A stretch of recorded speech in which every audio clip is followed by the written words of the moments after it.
Welcome to the Cyclical Doula Podcast. I'm Emma, a certified Sympto-Pro instructor, a fertility awareness educator, and your guide to fertility coaching and reproductive health education from menarche to menopause and all the different types of motherhood in between. If you're seeking a natural, science-backed approach to managing your fertility, understanding your cycle, or simply connecting with your body in a new way, you're in the right place. Each episode is designed to empower you with the tools, knowledge, and confidence you need to thrive in your unique journey.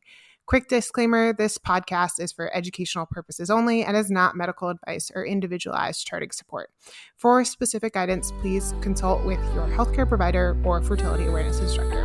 Now, let's dive into today's topic.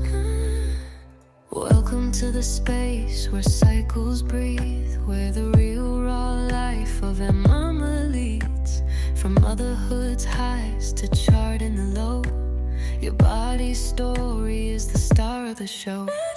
Matriarch heart. Today, I'm talking with Dr. Ashley Hudson, a licensed therapist who works with women and couples from trying to conceive through postpartum. She brings together faith, evidence-based care, and a whole lot of compassion. We're unpacking purity culture today, what it is, how these messages show up in our bodies and relationships, and how to rewrite the script.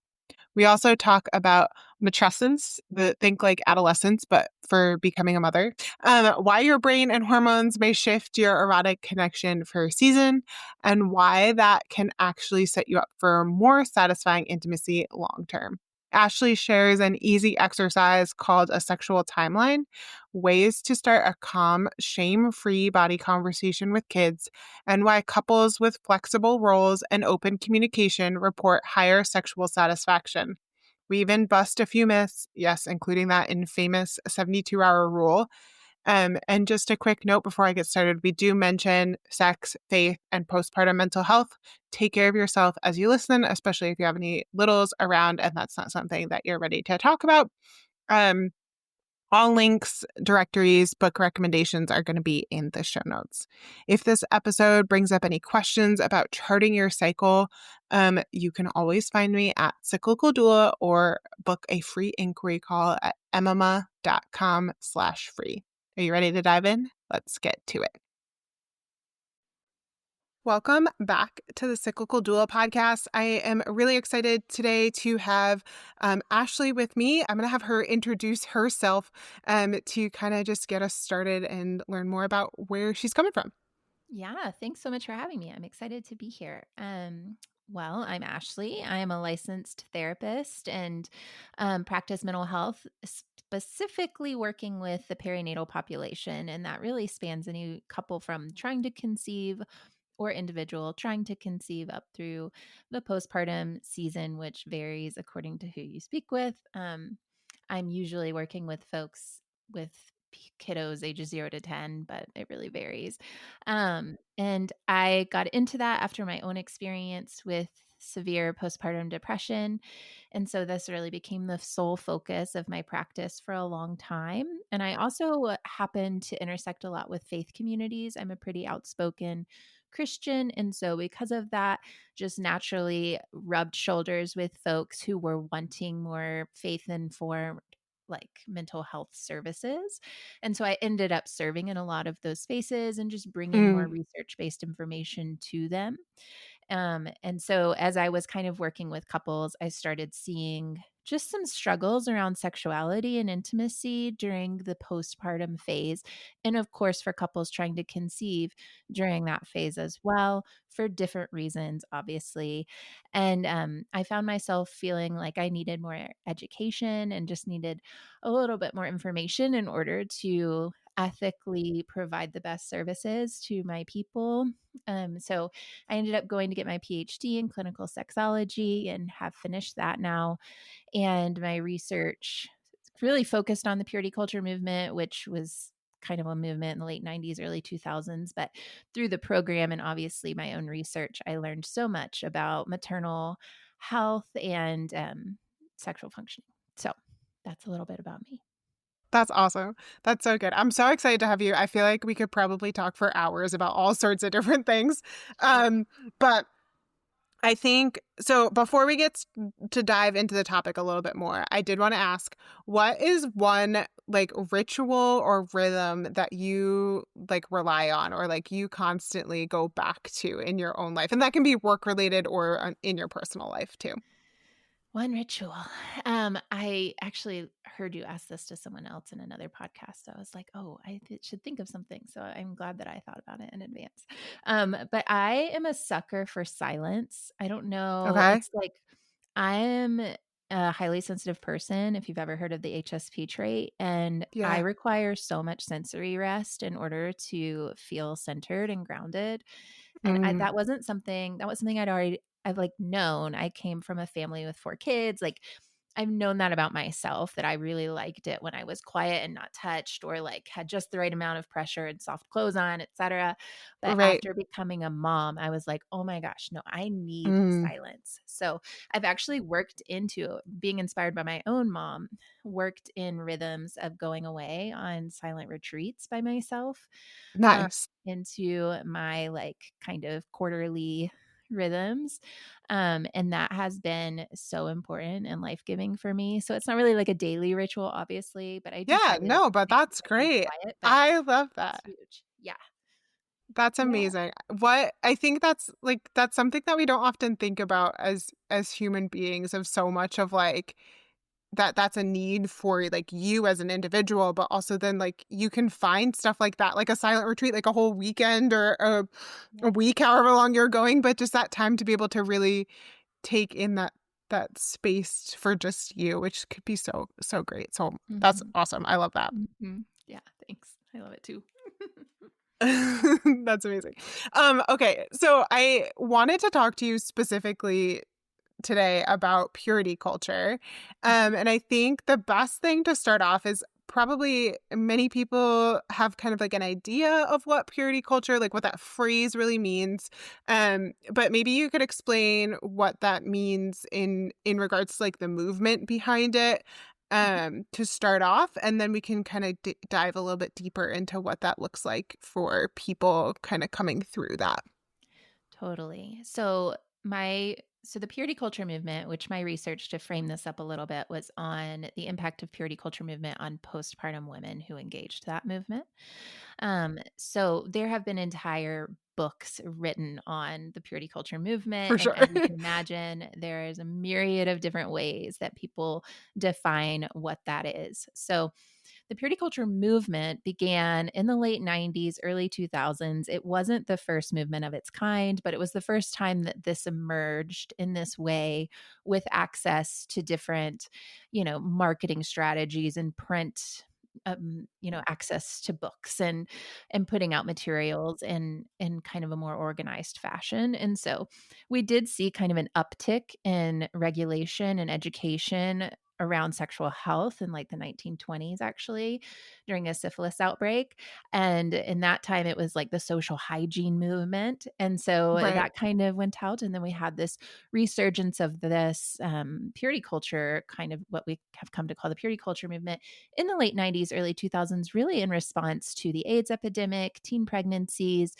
The country was really kind of speaking to US citizens, though purity culture really swept over the whole world pretty quickly. Right. Um, we were really facing a crisis here in the US when it came to AIDS and teen pregnancies.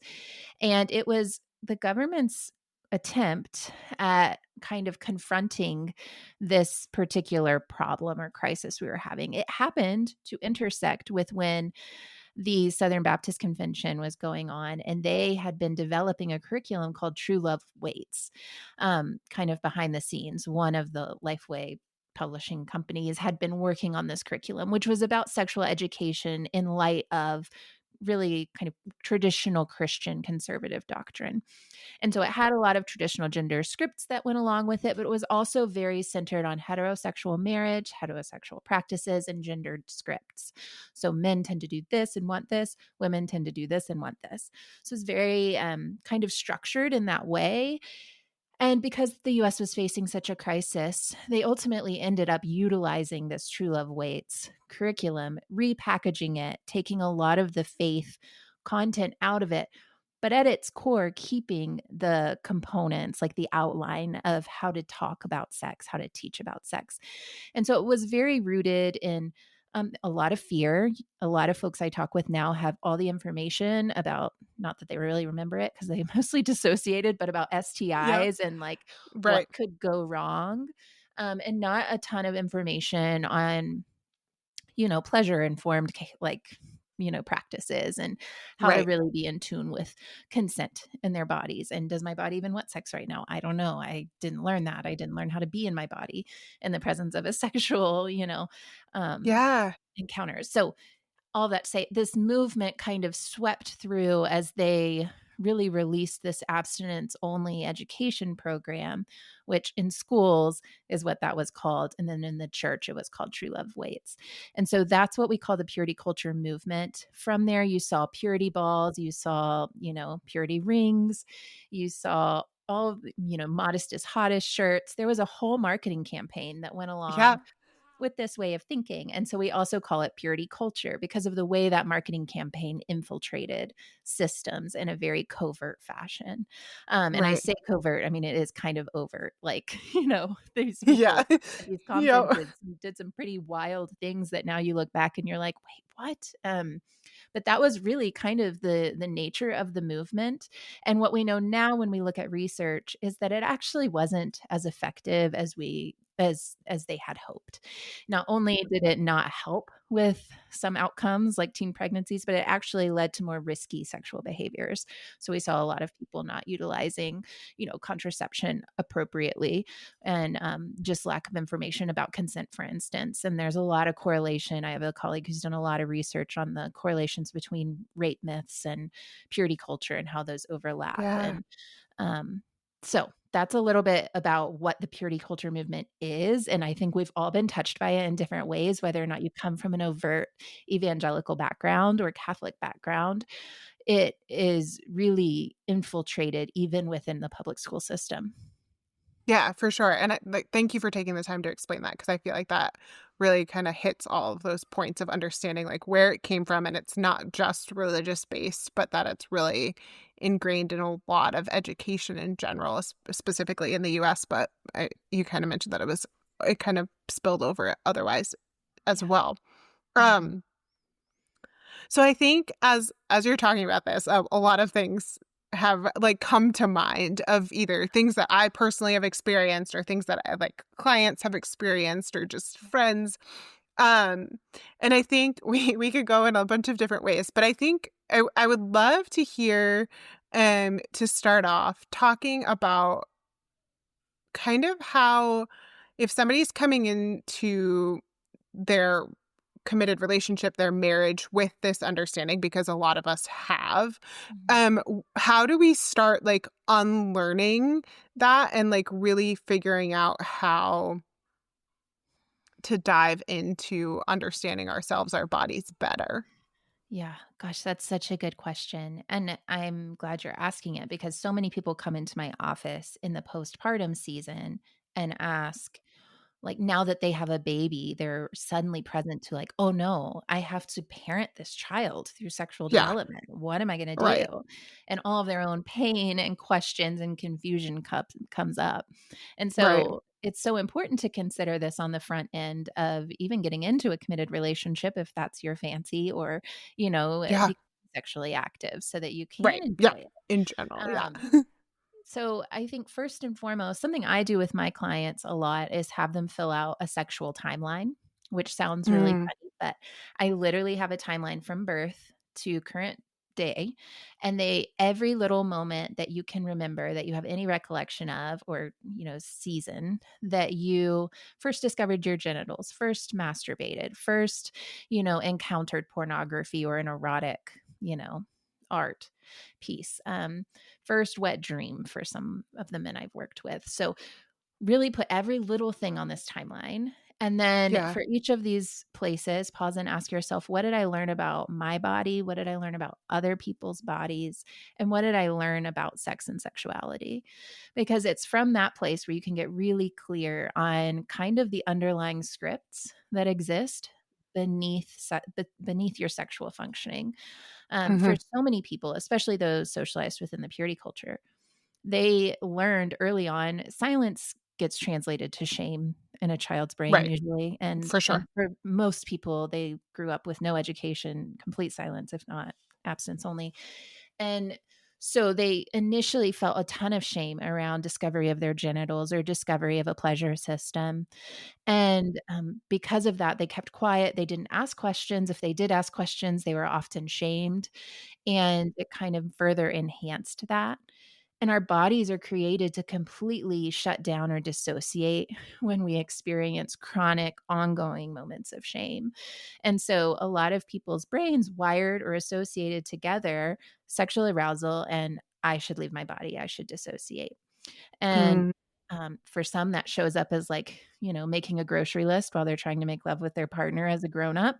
right. Um, and, for others, it shows up different for everyone using substances, et cetera.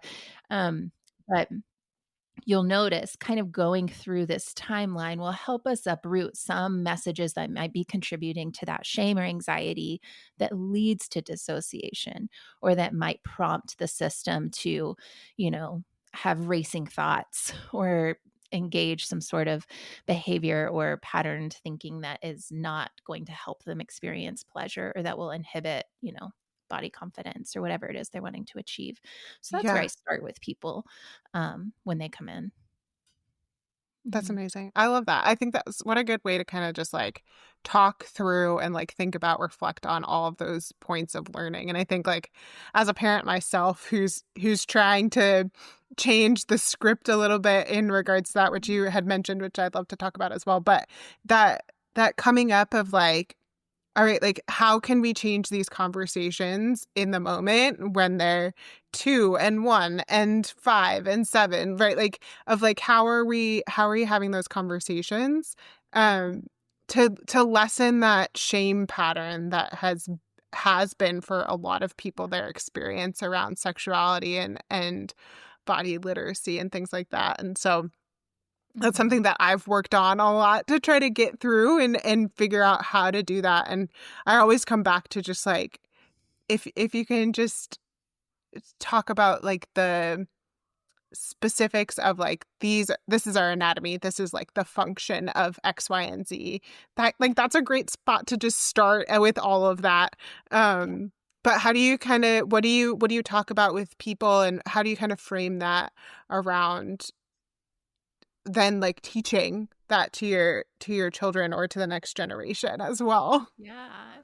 And that's such a good question because we our nervous systems are contagious, especially among kiddos that are Right. absorbing us and need us to co-regulate. And so they will pick up on anxiety. That's not to say if you've been anxious when trying to have a discussion with your kid about sex that you've ruined them for life. That is not true. Do not hear me say that. Completely. Yeah, that Um, yeah. I often will tell people, like, you look, when these kiddos are born, they don't really understand what you're saying. So, this is a great time to practice. Practice Absolutely. keeping like a calm system while saying the word penis. Practice keeping a calm face while saying, I'm so glad you asked that. Or, whatever. It's not going to make sense to an infant, and that's okay. This is rehearsal. It's just dress rehearsal. And it will become more organic and natural as this kiddo grows up. I love Dr. Sellers is one of the people who are kind of out in this world writing on the subject, but from a purity culture history. And she Yeah. says you really only need to be 2 years ahead of where your kid's at developmentally when it Right. comes to Yeah. knowledge about sexuality and bodies. And so that can be really, that can feel really freeing to a lot of parents who suddenly feel this pressure to have it all figured out on day one because you're not going Yeah. to. Every kiddo is different. Every kiddo is going to need something different. Everyone's going to start asking these, certain questions at different periods of time, and that's For okay. sure. So Yeah. really taking the pressure off and giving moms and dads, like all parents, just permission to like get it wrong. If you get it wrong, there's repair. Like kids are the most resilient. Their brains are completely plastic and ever changing. And so getting in Yep. there and trying again is so important. And yeah, beginning with function is where we begin a lot of those conversations. And one thing I love about working with moms specifically or parents is is that there's a lot of in the therapy space, we talk about reparenting. We kind of go inward and we work a lot on our inner kiddos. And there's so much opportunity to reparent oneself through these sexual conversations that either didn't happen or happened in a really poor, shaming manner in a way that feels really liberating and really like powerful. And so a lot of in my sample for my study I conducted, not one person was going to actually no one I think, and even she was like a little on the fence, was going to continue providing sexual education in the way they received it. Everyone wanted to do Okay. something different. Everyone wanted to do something different. Yeah. Wow. Isn't that interesting? That is really interesting. And were they coming from all different types of like backgrounds in They were regards to their all own education? They were all yes, but they were all women who had been socialized in the purity culture movement or had Okay. engaged it in some way. Yeah. Yeah. Yeah. Absolutely. That's fascinating. I think that's like I was actually talking to my mom about this recently, just in general, like just learning around sexuality and around our bodies and around reproductive health and in general. And I feel like there's been a lot of growth of knowledge around women's health over the last 20 years or so. Yeah. And because there really hasn't been much at all, but like it's been better. And I think like that's been something of like, it's as parents and passing that down to the next generation, like we're doing the best with the information that we have at the time, like that society has at the time, that research has at the time. And it's okay to like be like, all right, like I know that like this is what we've got now. And when our kids grow up to be adults, like there might be more education around all of that and they might learn something new that they can teach me too, right? Like I think that's such a cool, if you can look at that as that way as a parent, I feel like that can be really beneficial to kind of approach these conversations too, of like they're going to learn something new as an adult as well. They are. They're going to have more information, like you said. I mean, the clitoris was like not even fully mapped out until 2004, like Which we is don't mind-boggling to me. it is as it should be. It should be mind-boggling Right. to us. And yeah, even so my research really uncovered a lot of I kind of grounded a lot of my findings in this concept of matrescence. Have you talked about Okay. matrescence on here at No, all? but Okay, matrescence is like this sociological term that it refers to becoming a mother. So yeah, just like we have adolescence where we're becoming a grown up developmentally, we have matrescence in which we're becoming a mother developmentally. And it's a process. It's not like this happens in the birthing space. And there's actually so many parallels neurologically that we now have brain scans of that show that the same regions that are being reformed and shaped and, you know, making a lot of growth during adolescence are actually also active during matrescence. We're renegotiating a lot of our identity and our roles and our relationship with people and who we are and what this means and what's our story and why. We're revisiting all of that, and all of that touches on our sexuality and sexual functioning in for some sure. way. Yeah. And so that was really powerful part of the research. And that, like you're saying, is new information that we're just now getting that my mom wouldn't have known about. She wouldn't have talked about Right. that with me. Right. So I can't wait to see what my daughter brings to the table one day. Yeah. Yeah. Absolutely. That's amazing. What else about like your research stands out to you that like you feel like everybody should know in regards to what you learned and what people experience?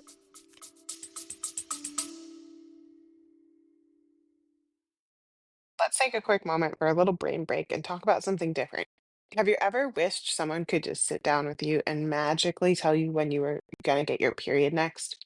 Or maybe tell you exactly which days you can and can't get pregnant? That's the beauty of charting.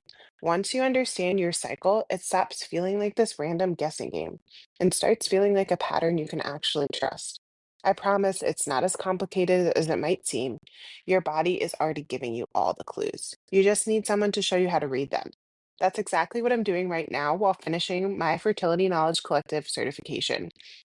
I'm still looking for a few clients to work with me for 3 months of online cycle coaching and charting support.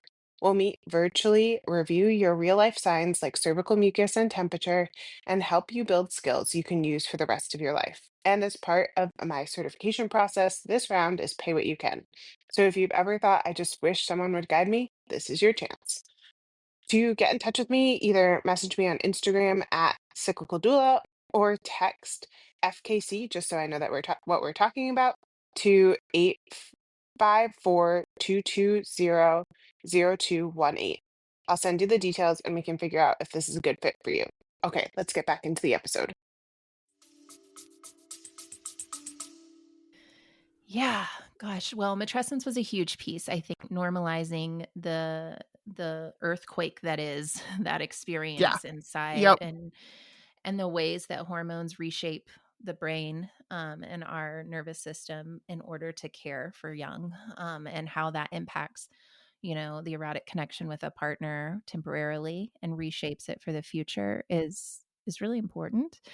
The other piece that I found was that for couples who had ongoing open communication about sex and were willing to have cognitive flexibility, was this term that kept coming up, Okay. meaning they were able to think differently or consider a belief from different angles without feeling like they were threatening the relationship or threatening some existential system, but being able to say, you know what, I've been thinking about this whole, being a homemaker thing, or, I've been thinking about this whole caregiving, like what if you helped with some diaper changes? Right. People who were getting more flexible with gender scripts in particular had the highest level of sexual satisfaction. So Mm. couples who were able to, in fact, one of the studies, the women who actually had jobs outside of the home and helped bring in income and were older, not younger, had highest levels of sexual satisfaction. And so a lot of what Fascinating. I was reading was, or what I was assessing through my analysis, I saw so many profound things. But I saw this beautiful kind of way that women were reclaiming agency and autonomy in their birthing process, in their birth plan, in their fertility, their reproductions, like their reproductive story overall. Being able to feel informed and in charge was a healing thing after, for many, there had been coercion, especially if it was systemic through the purity culture movement or, in a more abusive, smaller situation at home, or with a peer. So the birthing experience itself was such an embodied one that really required them to get in tune with their body. And they, through that, reclaimed all of this agency and presence. So they were able to experience, some of them experienced orgasms for the first time after becoming mothers, because they were able to be present in their bodies. And that was such a liberating, Yeah. and like, it was an experience where they found their power for the first time, and were able to actually own their bodies and their experience in their body, which even for those who had birth trauma, was a profound experience for them that ended up kind of bleeding into their erotic space, because they finally felt like, Yeah. oh, I can ask for what I want in the bedroom, like get out. And so it Yeah. led to this like beautiful enhancement of sexual satisfaction for some. That's amazing. What a cool finding. And I think that's a part of like becoming a mother that isn't talked about for at all. Right. And Yeah. can be such a, like, what a cool experience to be able to say, like, hey, like there's studies, there's research behind this, that this is actually taking place. And also, like, here, maybe even teaching for the next generation, or like people who are becoming Mhm. mothers now, about like you can do this now, even, and through Yeah. that process, which would be so cool. Yeah. That's 100%. awesome. There's so many questions that I could ask you. I think I had somebody else ask me a question around purity culture that I guess would be a good thing to bring up. They were talking about the fact that they were raised in a household that, for a multitude of reasons, they weren't allowed to like even like high five a guy, because they thought that that would bring up like sinful. Mhm. Their dad specifically thought that would like cause sinful action. And we touched on this a little bit before, but I think there's like so much unlearning that especially women have experienced in this, when they're brought up in that way. And then if they're choosing to be in a relationship and Mhm. want to experience those sexual, their sexuality, and like understand their bodies better, Yeah. it can be like a huge switch. And I like, for me specifically, like, my experience was like kind of neutral on stuff to begin with, but then like the switch of specifically in like the Catholic culture of like don't have sex before you're married, like all of those things, and then the moment you get married they're like, all right, like when are you having a baby? And you're like, well, you didn't teach me about my body, so like how would I even know? But my question for you, because you've worked with a whole bunch of couples too, is how there's probably not very many men listening to this, but how can men or partners in general kind of support their partners who, I guess it could go either way, right? So like whoever had the experience of living in this culture of in this purity culture or raising in that abstinent only education, and if the other partner hasn't, how do you connect that, and how do you have those conversations? What can they do to support? Yeah. It's so hard because a partner really has to be willing to learn and be curious. And it also depends. So what I saw in my research with my participants was oftentimes even the men who were socialized predominantly in Right. the purity culture movement were not aware, because women and men were always separated for these For sure. discussions around bodies and intimacy and the erotic. And so men had no idea what women were hearing, and the women had no idea what the men were hearing. And Yeah. there was also so much fear of disclosing what one another were hearing. And so Mm-hmm. because of that, you're right, we call it in our field, we call it the light switch moment, where you're supposed to go from on to off, Yeah. or off to on rather. But within these dynamics, what I found was, okay, there was just this ridiculous, I have another colleague who's writing a paper on this right now, but there was this ridiculous rule that was taught to us called the 72-hour rule. And it said that for women, if you do not have sex with your partner every 72 hours, he will become angry, potentially abusive, and likely unfaithful and leave the family. And so one of the first things on my mind when I came to this research was because I was so upset and frustrated at all of these women who were in these environments, and they had a whole litter of children, and they were terrified because they had limited to no education, no ability to have money to pay for childcare, so they couldn't leave, they were trapped.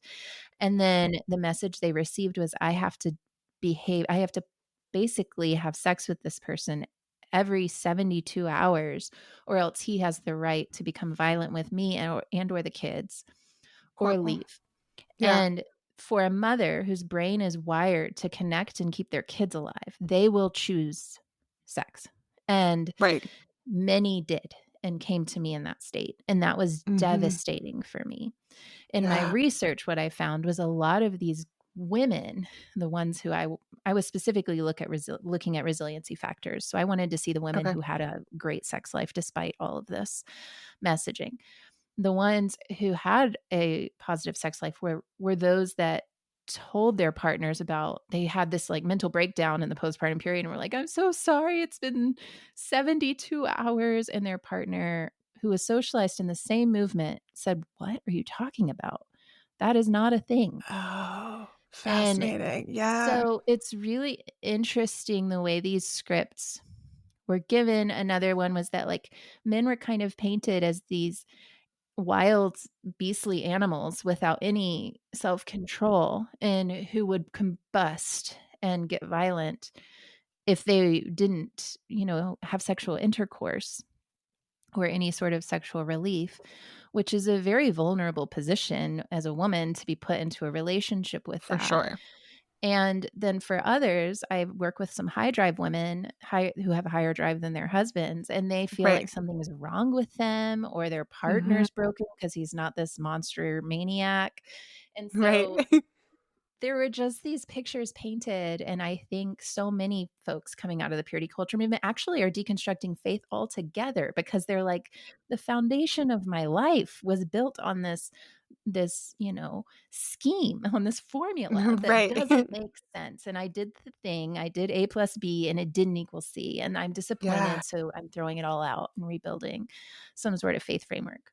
But Anyways, I don't even remember what the question is. I'm so sorry. I'm just like babbling on. No, just I have think that's good. questions. I think just like how partners can be supportive, which you've touched on about I think like being them just curious, having those conversations kind of yeah, asking can kind of open questions. up. Yeah. Yeah. Yeah. And reading. I mean, some great books out there, The Great Sex Rescue, and She Deserves Better. And I would invite partners, specifically male partners, to read She Deserves Better because that will give them a glimpse into how his wife or female partner was socialized and what pressure was put on her. And to be able to put himself in those shoes, if at all possible, um, would be a really powerful experience for him to better understand. Hmm. All right, perfect. I'll put those in the show notes too, just so Yeah. that people can find those books. Um, yeah. Okay. Well, what do you think if you like could tell every woman something about their bodies, about their learning about all of this, what's like your one thing that you like always want to drive home to anybody that you work with or anybody that you connect with? The one tagline I use all the time is you make sense. You make sense. You're not broken usually. If something hurts, seek medical care. Yeah. But otherwise, you make sense and you're beautiful. And you don't have to live into a script that is handed to you by society at large. You actually can define what motherhood is for you, what the erotic is for you. It doesn't have to look like you were told it has to look. Ask yourself whose voice that is in your head. But there's hope. I mean, the majority of my participants had better sex after kids for a variety of Mm-hmm. reasons, and there's a lot of data suggesting that's possible. But there's so much hope. Um, sex changes throughout the lifespan, and there's data saying the best sex happens in 50s and 60s. So, like, this is a season, and not all Yeah. seasons are marked by wild monkey sex, as my one of my mentors used to say. So, I Yeah. think just radically accepting that and being super compassionate with yourself and your process is important. That's great. Yeah, that could, I feel like, resonate with everybody. That's so good. Mhm. So as we're talking about this, something has come to mind of Mhm.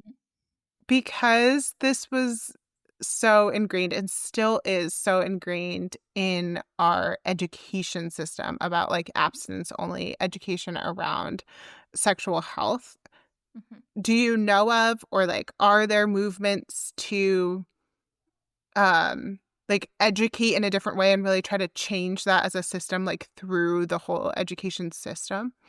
And how can parents find that Yes. too? Things are really changing. I'll have to send you some links because it's Okay. not on the forefront.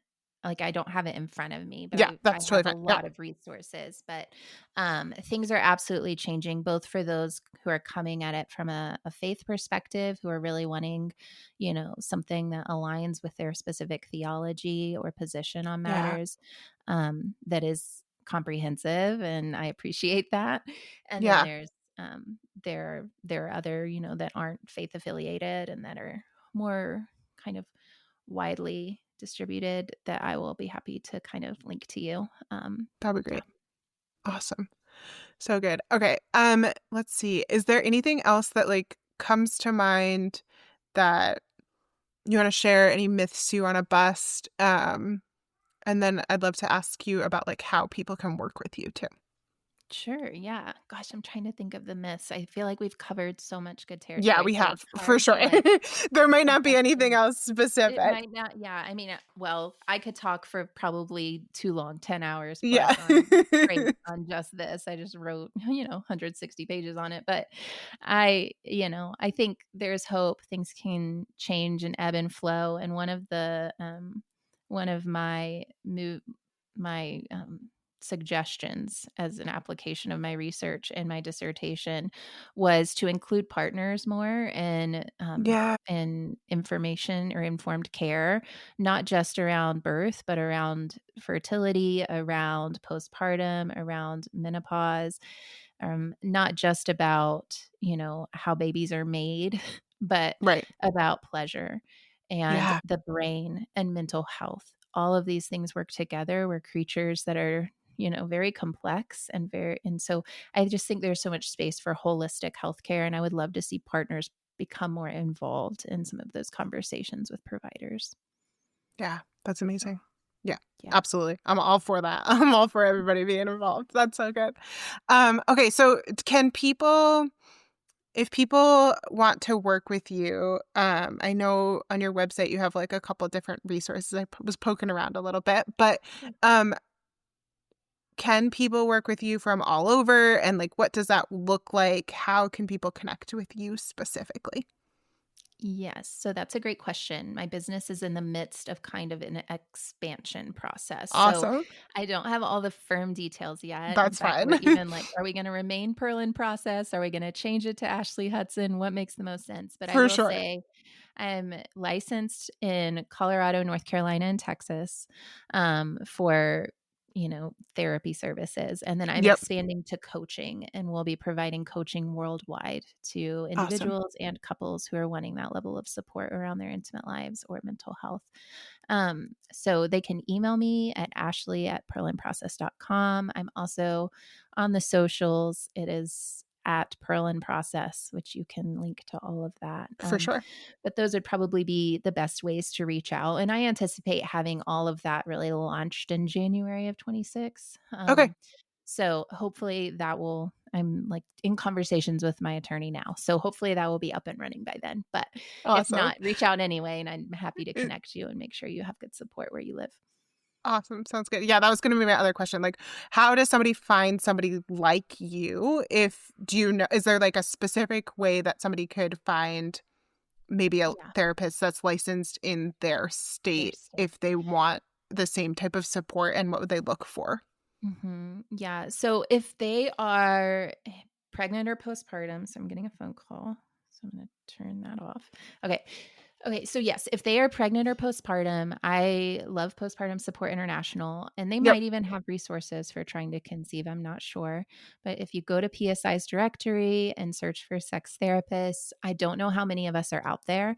But I do know I'm on there, and I would like to imagine there's at least a good handful. I've looked before. Yeah. So yeah, I think there's a few out there. When you add in the faith component, sometimes it adds layers that are a little bit tricky. If people really want, specific approaches surrounding their faith system and beliefs. But that's where I would go. If you look at ASECT, I can send you that website. That's a directory for those of us who are ASECT certified. Just means that we're sex therapists who have been through a ton of training. But I'm actually dropping that particular organization because so many are being added to the universe right now. So there are a lot of different really good organizations. But my suggestion is always look up what's required to join any sort of association. Like how much education, how much supervision are these people getting? Because sex certified therapists, anyone can say they're a sex therapist. You don't need to be a certified sex therapist, and to be in an organization that can verify that is really meaningful in this field, because people throw out terms all the time. So searching specifically for that is important. Awesome. That's great. Perfect. I think that that's amazing. Those are so great. And I feel like I can imagine that this is like a lot of people's experience coming through this, and a lot of clients that I've worked with could really benefit from having these conversations more. It's been such a joy to talk with you. Is there anything else that you want to just like plug to as we round out to this conversation? I don't think so. Listeners, if they follow me on social, that's where I'll release because I'll probably do some upcoming groups on rescripting sex and, some of my favorite little things. But I'm taking a breath after graduating to take. Absolutely. As you should. That's great. I'd love that. Okay. Well, great. I have so enjoyed this conversation, and I really appreciate you coming on here and sharing more about your research and just who you are. Yeah, of course. Thanks for having me. Absolutely. Thanks so much for tuning into the Cyclical Doula Podcast. If you enjoyed this episode, it would mean so much if you shared it with a friend or posted it on Instagram and tagged me at Cyclical Doula. If you've got a question you'd love to hear answered on the show, head over to emmamma.com/podcast to submit it. And don't forget, leaving a quick review really helps this podcast reach more people. Plus, if you upload a screenshot of your review on my website, I'll send you a special surprise as a thank you. You'll find all the details in the show notes about this show today, and I really appreciate you being here and listening in. I'll see you next time.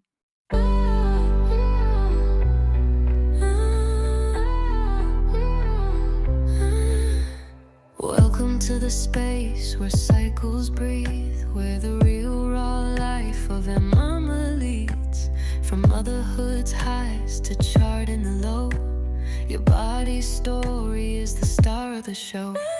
Matriarch hearts, cycles that speak, charting the truth in every peak.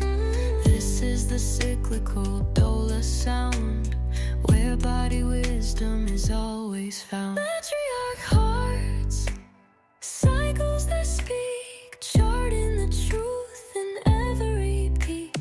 This is the cyclical doula sound, where body wisdom is always found.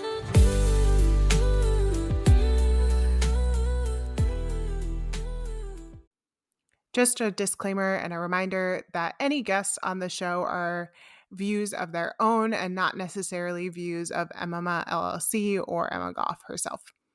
Thanks so much.